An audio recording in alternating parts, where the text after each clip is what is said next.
Welcome to Learning Module 3B. We're going to talk about takt time and cycle time and how we can calculate those and then use them to learn valuable information about what we're able to produce and what we need to produce.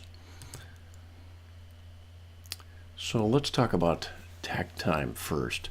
The word takt comes from the German language and it means tempo. And it basically represents the rate that products must be produced to meet a specified level of demand in a specified amount of time. So think of the tempo of production, and it's helpful sometimes to just think of the end of the assembly line and imagine a certain pace. It could be hours, it could be minutes, it can be seconds, but it's the speed that we produce another unit, okay, that we have to produce another unit to meet demand. We can find it by basically knowing the available production time, how many minutes, hours, seconds, days, months, whatever it is we're measuring, how much do we have, and for that time, what is the required output rate? And that will tell us our takt time.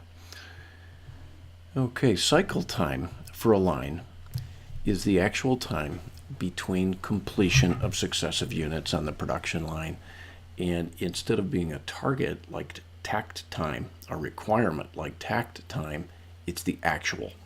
So it's the rate that products are actually being produced from the line. And it's important to understand a concept that you'll need throughout this course. And one is not just the cycle time concept of it being a certain speed, but it's how we actually find that time. And there's a concept called a bottleneck.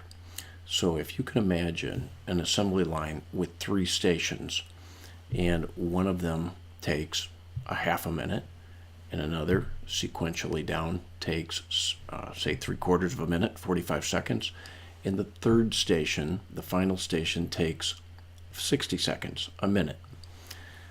The speed of that line is determined by the bottleneck, which is the station that takes the most time, the 60-second workstation. The other 2 stations will have slack. They'll have downtime. They'll be waiting. They can't produce, the line can't produce any faster than that slowest station. Okay, so remember that because you'll need it in solving the questions and in making sure you can make good sense out of the material in this section. And the next point on here is exactly why you have to be able to make sense of it. The maximum production is the available production time divided by the cycle time. Well, we have to be able to know that what our cycle time is then by looking at a little bit of information. So let's look at an example, and I think this will all come together for you.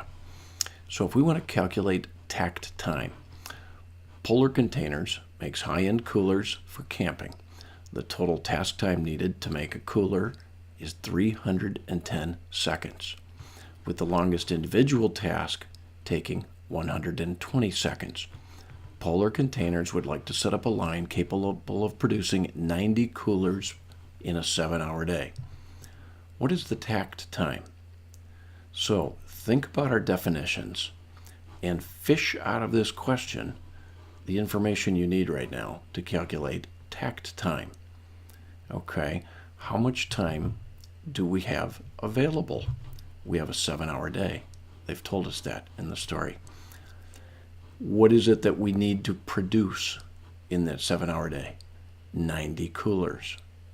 So we need a common language to mathematically solve our takt time. Before we do that, I'll just mention that we're going to move on next and also look at the maximum production output per day, and we'll draw on cycle time information for that. But let's first do the takt time. So to solve this, come on, slide. Takt time must have a common time measure, so we'll use seconds.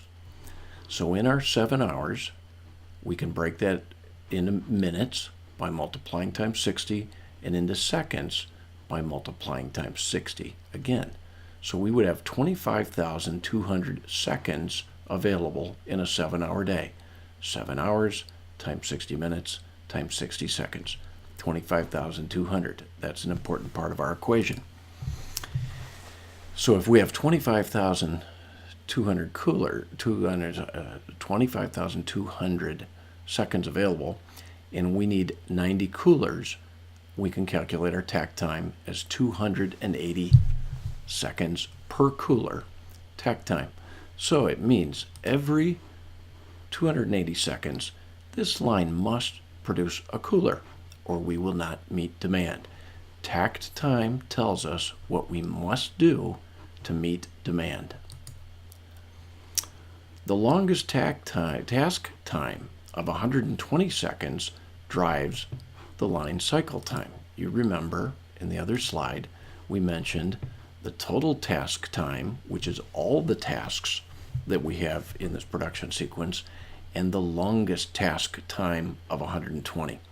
So as I stated earlier, the speed of the line is driven by its slowest, its bottleneck process. In this case, that's 120 seconds, and we can do the math as follows. We have 25,200 seconds available, as we calculated earlier, and it takes 120 seconds basically as our cycle time, so we can build 210 coolers maximum in a 7-hour day. So we know our takt time. We must do a cooler every 280 seconds, but we can do a cooler every 120 seconds. So we're going to have extra capacity. That's maybe a good thing, maybe not. It depends. Let's look at another example. So Burns Barrows wants to assemble 100 wheelbarrows per 11-hour day using a production line. The total task time for each wheelbarrow is 45 minutes. That means the sum of all the tasks that go into the wheelbarrow. The longest task time, which is a single task in that 45, is 12 minutes. The takt time for each wheelbarrow is. So remember, because I'm going to give you questions like this, you've got to know the equation so you don't grab the wrong numbers out of here. What was our takt time, and how do we calculate it? So remember again, we need to find a common time measure. In this case, seconds will work again. We have 11 hours times 60 minutes times 67 seconds to give us 39,600 seconds of available time in this day. And to find the requirement for production, we've been told that we need to build 100 wheelbarrows every day. So let's see again what our takt time is. 39,600 seconds, 100 wheelbarrows. Every 396 seconds, we must build another wheelbarrow, or we will not meet demand. Okay, so again, remember, takt time is what we must do to meet demand. Let's look at the second part of the question, or a second question on this. What is the most wheelbarrows that Burns can build in an 11-hour shift? So again, we'll find the common time measure, which is 39,600 seconds available, and the longest single task time is 12 minutes. 12 minutes times 60 is 720 seconds for the line cycle time. Remember, the longest single task time is the line's cycle time. That is the bottleneck.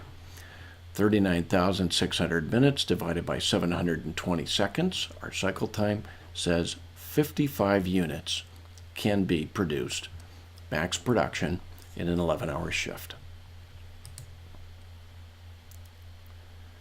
In summary, remember that takt time is the rate that products must be produced to meet a specified demand level in a specified amount of time, and it's the tempo of production required to meet demand. Cycle time for a line process is the actual time between completion of successive units on the production line. The way to calculate it is find the bottleneck, and that bottleneck will represent the maximum speed of the line. The slowest chain, the slowest in the linkage of all the different steps and workstations, whatever that slowest piece is, that will be the speed of the line, the cycle time of the line.